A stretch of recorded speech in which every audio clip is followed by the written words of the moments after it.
Right here, Brenda Braxton back in the studio with us this week. Rodney here is here as well. Yeah. Proof that it is possible to be kicked out of the Chinese, pardon me, the Where? Japanese garden. Oh, Japanese garden, Rodney. Is that what you mentioned? Isn't she? We're still there. Nina is there for us this week, taking over from the Portland Japanese Garden. So more local Olympics coverage. Nina, what do you got for us? Yeah, well, you know, all through the games we have been highlighting the similarities and the partnerships between Japan and the Northwest. So today, let's talk a little food and business, shall we? Did you know that tucked away near some very hip cocktail spots in Southeast Portland is America's oldest tofu manufacturer? I didn't either. This place has the following to back up their 110 years in business. They had a whole episode on Top Chef Portland using their tofu in cooking challenges, and now they're getting calls for orders across the country. We're going to see the authentic way they hand make their tofu and the ex-MLB baseball player from right here in Portland that's running it with his mom. So we're going to have that story at about 5:40 this morning. Guys, I will send it back to you in the meantime.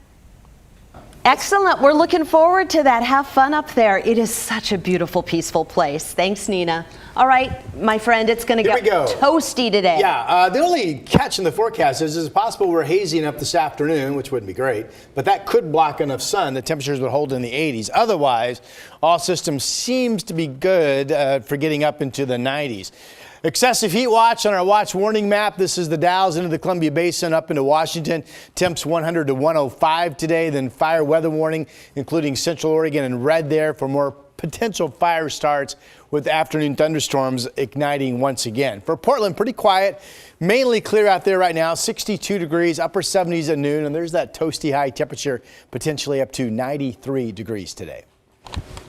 We're starting our news coverage this morning with an update on the Bootleg fire, which has burned nearly 414,000 acres, and it's also destroyed at least 161 homes. But the positive news is that the fire is now 74% contained.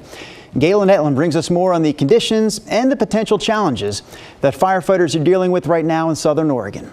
Whoa. See? Right there. Just like that. Firefighters like Zane Thompson work late into the night. So over here we had a stump hole that was hot. Putting out hot spots in the Bootleg fire. This one in the root system of a burned tree. His crew is from Utah. And to be able to come from out of state to work with all these different agencies, it's been awesome. By day, crews are gaining ground too. Sounds like things are trending the right direction now. We've been able to take advantage of some good weather days. Al Nash is working on Oregon's Bootleg fire, coming from the Montana Dakota's office of the Bureau of Land Management. Cooler, a little wetter, and not as windy. And all of those things benefit firefighters. It's a welcome change after the fire destroyed 161 homes, more than 200 other buildings, and more than 300 cars. But drier, windier weather is still in the forecast for this week. Starting to feel a little more comfortable on the Bootleg fire, but we don't want to let our guard down. A drive through burned trees shows just how remote a lot of this fire has been. This lookout tower, surrounded by damage, somehow survived.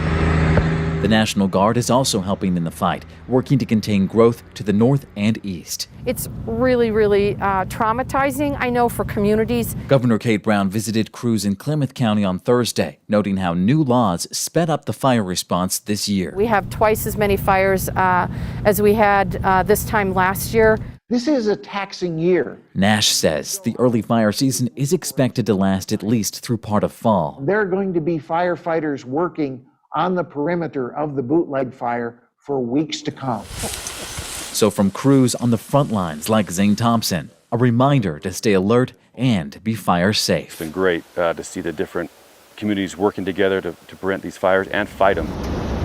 Galen Etlin, KGW News. There are a lot of wildfires burning in Oregon and Southwest Washington right now. If you text the word wildfires to 503-226-5088, we will text you back a link to get the very latest updates.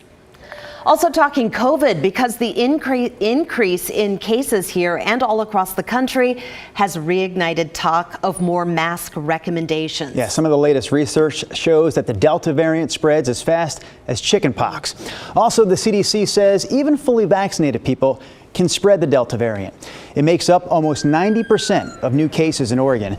That's why even vaccinated people are being told they should wear masks indoors in high-risk areas. Governor Brown and Oregon health officials say they have no plans for a new statewide mask mandate, but in places like Multnomah County, local officials are recommending that everyone wear masks indoors again. I think that it's beginning to be, it's more confusing than ever right now with all of the information that's kind of being tossed around by everybody. I feel like whatever's necessary for safety, obviously, like when it comes to mask mandates, I'm perfectly willing to wear a mask indoors and outdoors if in a crowd and stuff. I'm vaccinated, so I don't feel as wary as I did this time last year. Personally, I know that I'm vaccinated, so I'm not wearing it. Only where I see the sign. If you are vaccinated, don't wear it. So I'm following the regulation of any store that I do go in, like Costco or the mall or any, I read what's their sign, what's their policy, and I follow their policy. I'm not gonna go into their place and argue. We talked all last week about the recent spike in cases, but it's also worth mentioning that in the United States as a whole, there's nowhere near the number of cases right now that we saw last winter or the daily number of COVID deaths. We asked Dr. Dean Seidlinger with the Oregon Health Authority about why the state isn't more aggressive about another mask mandate. He says most of it comes down to compliance. Even if they were a requirement, there are going to be people who say, I don't believe in that. I don't trust the data that you're providing me, and I don't think I'm going to get sick. I'm healthy. Why should I have to wear a mask?